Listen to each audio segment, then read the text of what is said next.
It's Locked On Hornets, a part of the Locked On Podcast Network. It's your team every day. Today's episode is brought to you by BetOnline. BetOnline has you covered this season with more props, odds, and lines than ever before. BetOnline, where the game starts. Thanks for making us your first listen. We're free. We're available on all platforms. That includes YouTube, by the way. I'm Walker Mail. I've been covering Charlotte sports for a while. Also featured on NBC. Thanks to Nick Carboni, by the way, for continuing to feature us.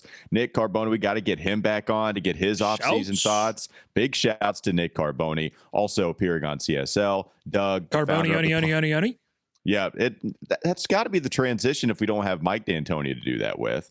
I want you to put Nick Carboni's name in your phone right now as that. Save it as your contacts, and then you can show us after the show. Please do that. That's Doug Branson. He's the guy that makes all of this possible, the founder of the podcast. He bred this into what it is today, to where you can catch us on YouTube, anywhere you get your pods. Thanks for making us your first listen.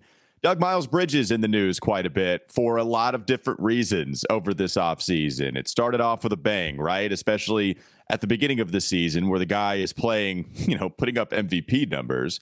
Wasn't going to last all season long, but clearly had a borderline all-star year. At the end, we have the whole mouthpiece thing, flame out against the Atlanta Hawks.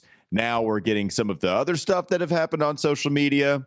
He's scrubbing his bio of the Hornets right now, at least, as he enters restricted free agency. And we've talked a lot about it. I just saw on ESPN yesterday where they were discussing the more intriguing restricted free agents, and Miles Bridges was number one on Brian Windhorst's list. He had some stuff to say about the Charlotte Hornets. So, yeah, Wendy says the Hornets aren't offering the max to Miles Bridges right now. And we'll see exactly how this all plays out. So it opens at 6 p.m. Thursday. Bridges camp declined a 4-year, $60 million contract from the Hornets last offseason to hopefully lock him up long-term on something $15 million per year. They declined it. They bet on themselves. Boy, they're going to get a lot more. The max contract would be 5 years, $173 million, or roughly $35 million per year at that number. The max contract contenders right now are the Detroit Pistons and the San Antonio Spurs. Portland kind of out of it now after trading for Jeremy Grant. So Detroit, San Antonio, those are the two names to watch. Doug, I give the floor to you. What are some of the more intriguing storylines surrounding what we talked about regarding the money, Charlotte offering what they did last offseason, and of course it going to be a lot bigger now? What do those numbers mean to you?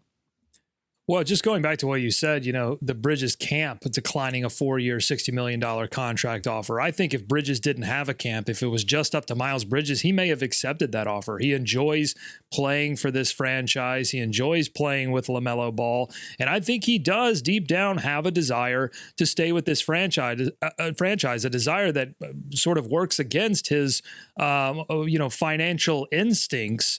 So I wonder how much of that will be in play in this restricted free agency. But the Hornets, because they don't have any kind of offer on the table yet, don't have a ton of control in just what that top line number is if Miles Bridges gets an offer from Detroit and San Antonio. I don't think it's going to come from San Antonio because they seem to be doing a complete reset. They're looking at the 23 draft. That's all indications are that they are stripping the whole organization down for parts. And so I don't think that they're going to be a big threat. Detroit remains, and they've got several players, I think today, that are due for team option pickups. So I think we're going to get some indication as to exactly how much cap space. It's going to be a lot. It's certainly going to be more than is necessary to make a max offer to Miles Bridges. But if they don't exercise any of those team options, I believe it's 4 players that they have on team options. If they don't exercise any of that, then I start to sweat a little bit if I'm this Charlotte franchise that Detroit could come in and go max offer on Miles Bridges. And then the choice is the Hornets. Do you match or do you not? Because people were wondering why, Wendy comes on TV and says that the Hornets haven't extended Miles Bridges a max offer. he's a restricted free agent. You don't have to do that. In fact, if you did that, Walker, you would essentially be negotiating against yourself. It's just smart to let the market, let Detroit decide if he's a max player. And then a little bit of that is off of you at that point. The way that makes sense to offer him somewhere close to the max is or at least give him some kind of contract offer. I guess specifically the max is what's in question here. But the way to get out in front of it is if the Charlotte Hornets say, all right, we're going to come strong. We're not going to go quite to the max, but we're going to give you $30 million a year. Okay. We believe in you. We drafted you. We're going to go to that 30 mil mark. Will you accept this and not test the market for a max contract? And that's the way you get out in front of it. But Miles Bridges, if he thinks there's a real shot, Rich Paul, Clutch Sports, they think there's a real shot, they're going to decline it and see if they can get something.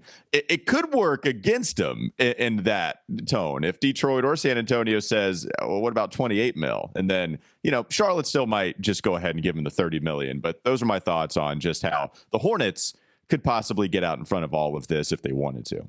So I think even if the organization had extended that kind of offer, again, you're negotiating against yourself at that point, because if you wanted to do that, I think that's certainly an option. But I think the Hornets are very comfortable allowing this market process to play out. It might come back to bite them, but it might be beneficial if they can save a few $1 million here or there. It's important because when we look at where the Hornets are against the cap right now, the cap next season is going to be set at 122. The tax line is going to be 149.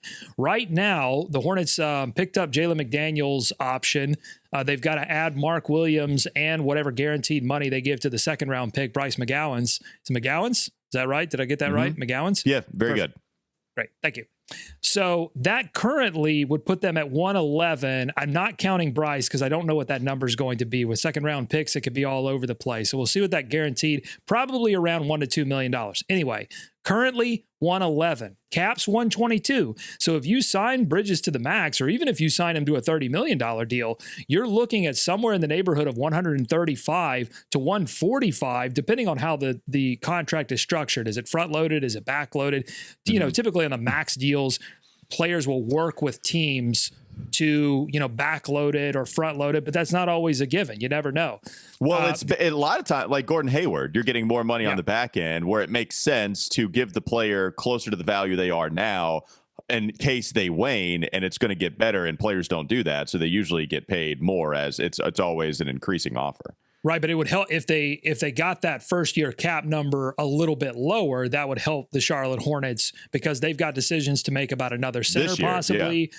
Cody Martin, if they, and that's why you've seen all of this talk around the Charlotte Hornets about wanting to move off of Gordon Hayward or Terry Rozier, is because it would free up significant money to achieve some of those other goals. They've also got Kelly Oubre under contract. His contract is guaranteed on June 30th. It's about $12.5 million. I think they can save around $7.5 million if they release Kelly Oubre. But if you release Kelly Oubre, you're losing shooting. You're losing depth at the wing position. It needs to happen. That would be a significant move. Yeah, it would be a good one. It would be a significant move in the way that they need to save money. I agree. All right. But here's the thing. But then you've got to take that $7.5 million, right, that you saved, and then you have to replace Kelly Oubre on the roster or with something. Which I think you can do. So I think you can do it. Look, Kelly Oubre was just flat out awful at defense last year, and he provided a really nice first half shooting number session for you. The second half was not good. This is a decision. Doesn't seem like a Steve Clifford player. No, he does not. I mean, we could done defend, and I don't even know if he was a James Borrego player by the end of it all. Kelly Oubre wanted to have his role increased, and at that time, he was starting to get minutes taken away from him constantly. This seems like a pretty easy decision to me. We need money for Miles. We need to avoid the tax because they're not going to get into the tax if it's not a playoff contender, which this team is not as currently constructed, and Kelly Oubre actively hurt when he's hoisting up, 1 for 8 3-point performances, not playing defense. This is something that needs to go ahead and happen, especially with the amount of money that you could save.